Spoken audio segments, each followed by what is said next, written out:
ओम शांति। आइए सुनते हैं प्यारे बाप दादा की 12 जुलाई 2023 की साकार मुरली के मधुर महावाक्य।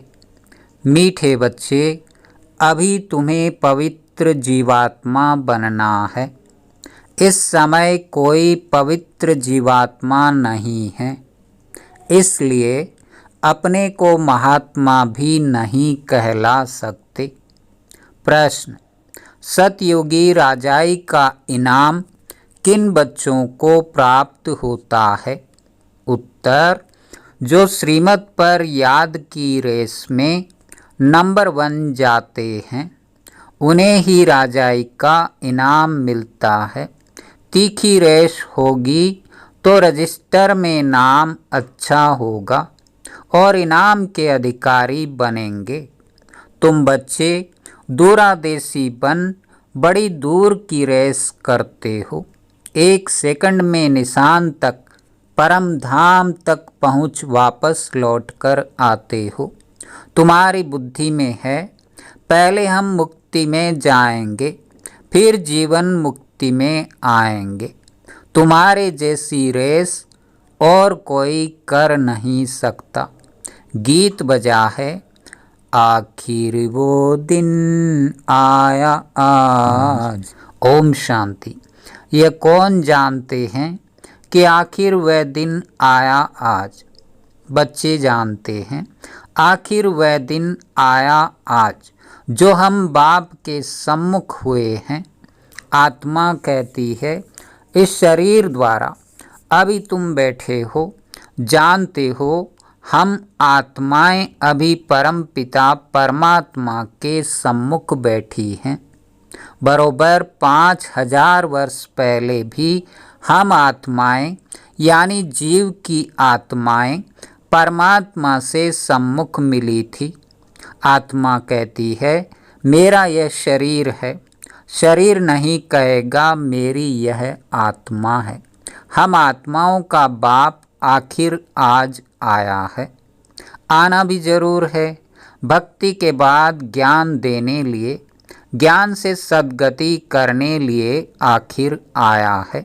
ये सारी दुनिया नहीं जानती, सारी दुनिया के सम्मुख हो भी नहीं सकेंगे। तुम बच्चों को भी नंबरवार पुरुषार्थ अनुसार निश्चय है। पहले तो आत्मा निश्चय करते हैं, फिर निश्चय करते हैं हमारा बाप फिर से आया हुआ है। तुम समझते होंगे ऐसे सब निश्चय करते हैं, परंतु ऐसे भी नहीं है। यह ऐसा विचित्र है जो घड़ी घड़ी भूल जाता है। हम आत्मा हैं, परम पिता परमात्मा के सम्मुख हैं, ये भूल जाते हैं। यह तो दुनिया भी जानती है।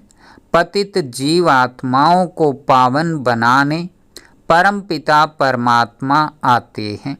जीव आत्माएं आत्माओं को पवित्र बनाने नहीं आती। सभी जीव आत्माएं हैं। परम पिता परमात्मा एक ही है। उनको जीव नहीं कहेंगे, क्योंकि उनको कोई स्थूल सूक्ष्म शरीर नहीं है। यह बाप बैठ समझाते हैं। तुम जो भी नामधारी देखते हो, ब्रह्मा विष्णु शंकर का चित्र देखते हो, वे सूक्ष्म तन में रहते हैं। वह भी सूक्ष्म जीवात्मा ठहरे। यह बड़ी समझने की बातें हैं। मनुष्य तो बल कहते हैं फलाना महात्मा है, परंतु पतित दुनिया में महात्मा आ कहाँ से सकते? यहाँ कोई सुप्रीम पावन हो न सके। हाँ, वह सुप्रीम बाप पावन बनाकर गए हैं। सतयुग आदि में देवी देवता थे। यह तो जरूर समझेंगे कि पवित्र आत्माएं थी, अभी पतित जीव आत्माएं हैं। पावन जीव आत्माएं भी थी। बरोबर सतयुग आदि से सृष्टि पर पवित्र जीवात्माएं थी। उन्हों को महान आत्मा कहेंगे। बाप समझाते हैं, पतित दुनिया में कोई भी महान आत्मा हो नहीं सकते। सब पतित जीव आत्माएं हैं। पतित जीवात्मा जरूर औरों को भी पतित ही बनाएंगी। वहाँ है पवित्र जीवात्माएं, तो क्या करेंगे? ऐसे नहीं कि पवित्र जीवात्मा बनाएंगे, नहीं, वहाँ बनाने की बात नहीं रहती। इस समय सभी पवित्र जीवात्माएं बनती हैं। वहाँ तो है ही सब पावन। इतना पावन बनाने वाला कौन? बाप बेट समझाते हैं, तुम जब देवी देवता थे तो पावन थे, यहाँ आकर पतित बने हो। यह है ही पाप जीव आत्माओं की दुनिया। अक्षर बिल्कुल क्लियर समझाना है। पाप जीवात्मा, क्योंकि आत्मा भी पतित हैं, शरीर भी पतित हैं। वहाँ फिर महात्मा अक्षर नहीं देते, वहाँ तो हैं ही सब पवित्र। कहते ही देवी देवता है, सर्व गुण संपन्न, 16 कला संपूर्ण, अहिंसा परमो धर्म जीवात्माएं हैं। संपूर्ण निर्विकारी माना संपूर्ण पवित्र। तुम बच्चों को समझाया जाता है सन्यासी पवित्र रहने लिए पुरुषार्थी हैं। अच्छे अच्छे सन्यासी पवित्र रहते हैं, जिनको महात्मा कहा जाता है। पवित्र रहने लिए अलग रहते हैं, परंतु वे तो हैं निवृत्ति मार्ग वाले। उनको भक्ति मार्ग में महात्मा कहेंगे, ज्ञान मार्ग में नहीं। ज्ञान और भक्ति दोनों अलग अलग गाए जाते हैं। आधा कल्प सतयुग त्रेता में ज्ञान की प्रारब्ध है, या फिर भक्ति की प्रारब्ध कहेंगे। यह है भक्ति मार्ग। पहले भक्ति भी अव्यभिचारी होती है, फिर अंत में तमोप्रधान व्यभिचारी भक्ति होती है। अभी व्यभिचारी भक्ति का अंत होना है, तब बाप आए हैं। बाप एक ही बार आकर ज्ञान से आधा कल्प के लिए तुम्हारी प्रारब्ध बनाते हैं। तुम नंबर 1 पुरुषार्थ करते हो। कोई तो राजा रानी बनते हैं, कोई फिर प्रजा व दास दासी बन जाते हैं, क्योंकि राजधानी स्थापन हो रही है। तुम अब दूरदेशी बुद्धि बनते हो। दूरादेशी बुद्धि को त्रिकालदर्शी कहा जाता है। जिन्हें तीनों लोकों तीनों कालों का ज्ञान है, उन्हें त्रिकालदर्शी कहा जाता है। तुम अब तीनों लोकों को जानते हो। मूल वतन, सूक्ष्म वतन और स्थूल वतन 3 लोक हुए ना। तुम अब दूरादेशी बन गए हो।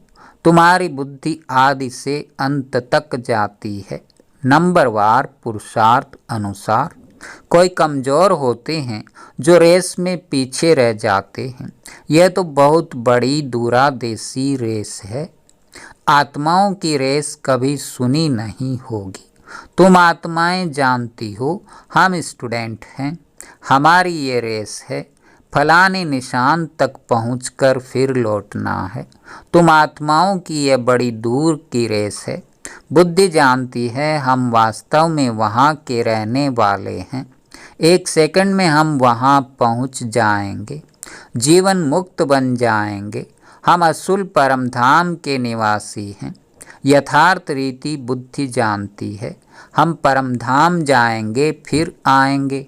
जैसे रेस में निशान तक पहुंचकर फिर लौटते हैं, हम भी बाबा के पास जाएंगे फिर वापस आएंगे।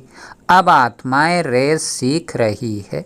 तुम सबको कहते हो मन मना भव।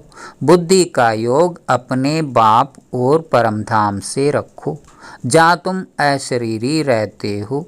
यह सिर्फ तुम्हारी बुद्धि में ही यथार्थ रीति है। तीनों कालों तीनों लोकों की नॉलेज तुम्हारी बुद्धि में है। 84 जन्मों का ज्ञान और कोई में हो नहीं सकता। तुम जानते हो हमको इस छीछी दुनिया से, छीछी शरीर से मुक्त होकर जाना है। हम जा रहे हैं। बाप रोज यह रेस सिखलाते हैं।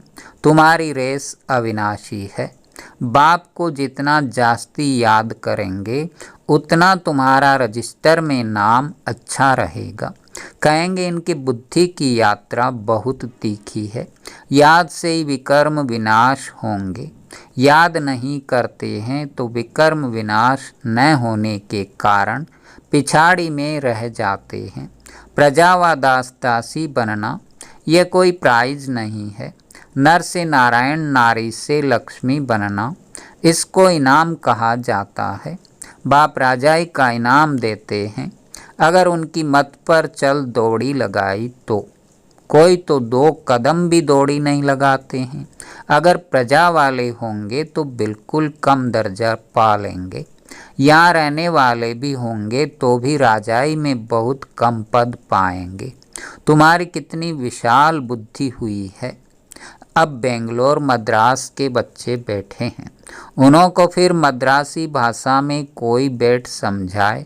हमारी भाषा तो हिंदी है, कल्प पहले भी ऐसे समझाया होगा। कहेंगे भगवान सब भाषाएं क्यों नहीं जानते, परंतु ड्रामा में है नहीं।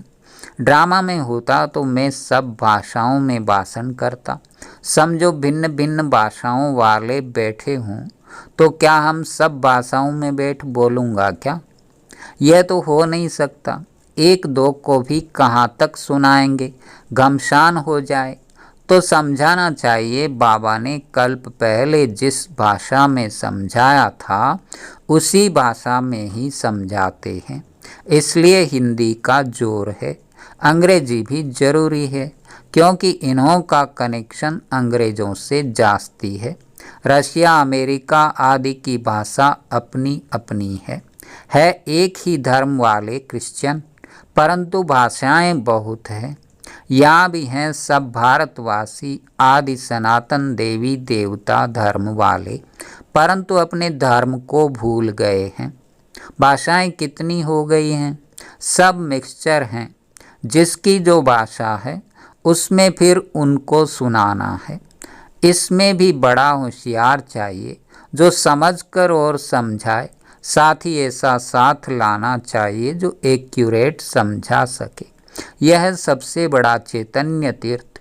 वह सब हैं जड़, साधु संत महात्मा सब वहाँ जाते हैं, बहुत दूर दूर जाते हैं। जो भारत को पावन बनाकर गए हैं उन्हों के मंदिर में जाते हैं। यह भी समझने की बातें हैं ना। बाप कहते हैं झाड़ की टाल टालियाँ पत्ते, उसका विस्तार कितना समझाएं। तुम तो समझ गए हो, ये छोटे छोटे टाल टालियाँ हैं। टाली में भी कितने पत्ते होंगे। अथाह मठ पंथ है, तुम्हारा खुर तो कितना बड़ा होना चाहिए, कितने पत्ते होने चाहिए। आदि सनातन देवी देवता धर्म सतयुग से लेकर चला आया है, तो हिंदू कितने होंगे, परंतु हिंदू भी नहीं रहे हैं और धर्मों में कन्वर्ट हो गए हैं। यह कल्प वृक्ष शुरू में आदि सनातन देवी देवता धर्म वाले थे। हिंदू कहलाने वाले भी वास्तव में हैं आदि सनातन देवी देवता धर्म के, परंतु कन्वर्ट हो गए हैं। बाप कहते हैं मैं आकर फिर उस देवी देवता कहलाने वाले धर्म की स्थापना करता हूँ। जो कन्वर्ट हो गए हैं वही फिर से आकर वर्षा लेंगे। जब देवी देवता कहलाने वाला एक भी नहीं रहता तब ही बाप आते हैं, आकर समझाते हैं। तुम्हारे जड़ यादगार खड़े हैं। क्राइस्ट आते हैं तो उनके धर्म की चर्चा आदि होती नहीं।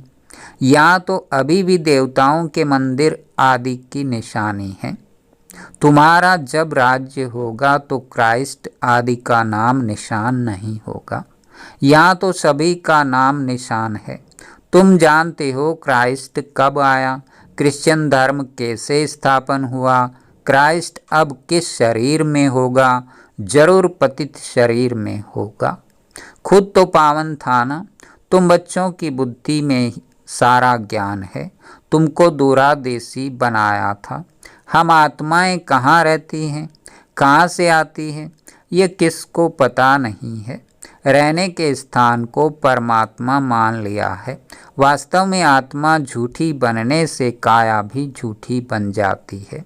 साधु लोग कह देते झूठी माया झूठी काया, बाकी आत्मा तो निर्लेप है। अपने मतलब की बात कह देते हैं। ऐसे क्यों नहीं कहते झूठी आत्मा की काया। काया को ही काई पर बिठाते हैं। आत्मा को तो कोई अर्थी पर नहीं बिठाते हैं, काई पर काया को बिठाया जाता है। आत्मा ने तो एक काया को छोड़ दूसरी काया में जाकर प्रवेश किया। यह समझ की बात है। कोई भी साधु संत आदि को तुम समझा सकते हो। यहाँ पतित दुनिया में कोई भी महात्मा नहीं है। महान आत्माओं को पावन आत्मा कहा जाता है, तो शरीर भी पावन चाहिए। यह है ही आयरन एजेड। परंतु कन्या जब तक विकार में नहीं गई है तो पूजी जाती है। पवित्रता के लिए ही पुकारते हैं, आकर के हमको पावन पवित्र बनाओ। जबकि पुकारते रहते हैं तो तुम उनको महान आत्मा कैसे मान सकते हो? महात्मा तो कोई है नहीं, यह विचित्र परमपिता परमात्मा। तुम जानते हो, हम जो पावन जीवात्माएं देवी देवता थी, अभी पतित बनी हुई हैं, धर्म भ्रष्ट है। क्रिश्चियन लोग अपने धर्म को जानते हैं, झट कहेंगे हम क्रिश्चियन हैं। तुम ऊंचते ऊंच धर्म वाले अपने धर्म को भूल गए हो। भूल जाने से धर्म भ्रष्ट बन पड़े हो। तुम श्रेष्ठाचारी थे, अब रावण ने भ्रष्टाचारी कर दिया है। यह अर्थ भी तुम समझ सकते हो। तुम बच्चे अभी अपनी भविष्य ऊंच तकदीर बनाने के लिए धारणा कर रहे हो। श्रीमत का उल्लंघन करने से तकदीर को लकीर लग जाती है। यह भी भूल जाते हैं कि श्रीमत देने वाला बाप है। तो आखिर वह दिन आया आज, यह तुम जानते हो। सभी एक्यूरेट नहीं जानते, अंत में जानेंगे जब पूरे समझ जाएंगे। अभी तो घड़ी घड़ी भूल जाते हैं। मुश्किल कोई सच बतलाते हैं, झूठ बोलने में देरी नहीं करते हैं। माया अच्छे अच्छे रुस्तम बच्चों को थप्पड़ लगा देती है। बाप तो सब जानते हैं, बतलाते हैं, तुम भूल करते हो, बड़ी डिससर्विस करते हो। अच्छा, मीठे मीठे सिकिल अधे बच्चों प्रति माता पिता बाप दादा का याद प्यार और गुड मॉर्निंग। रूहानी बाप की रूहानी बच्चों को नमस्ते। धारणा के लिए मुख्य सार: दूरादेशी बन, तीनों लोकों और तीनों कालों को जान, बुद्धि से रेस करनी है। इस छीछी दुनिया छीछी शरीर से मुक्त होना है। दूसरा, झूठ बोलने की आदत को मिटाना है। श्रीमत का उल्लंघन कर डिससर्विस नहीं करनी है। वरदान: लौकिक वृत्ति दृष्टि का परिवर्तन कर अलौकिकता का अनुभव करने वाले ज्ञानी तू आत्मा भव। लौकिक संबंधों में रहते हद के संबंध को न देख, आत्मा को देखो। आत्मा देखने से या तो खुशी होगी या रहम आएगा। यह आत्मा बेचारी परवश है, अज्ञान में है, अनजान है। मैं ज्ञानवान आत्मा हूँ, तो उस अनजान आत्मा पर रहम कर अपनी शुभ भावना से बदल कर दिखाऊंगी। अपनी वृत्ति और दृष्टि को बदलना ही अलौकिक जीवन है। जो काम अज्ञानी करते वह आप ज्ञानी तो आत्मा नहीं कर सकते। आपके संग का रंग उन्हें लगना चाहिए। स्लोगन: अपने श्रेष्ठ कर्म से विश्व पिता का नाम बाला करना ही विश्व कल्याणकारी बनना है। अच्छा, ओम शांति, ओम शांति।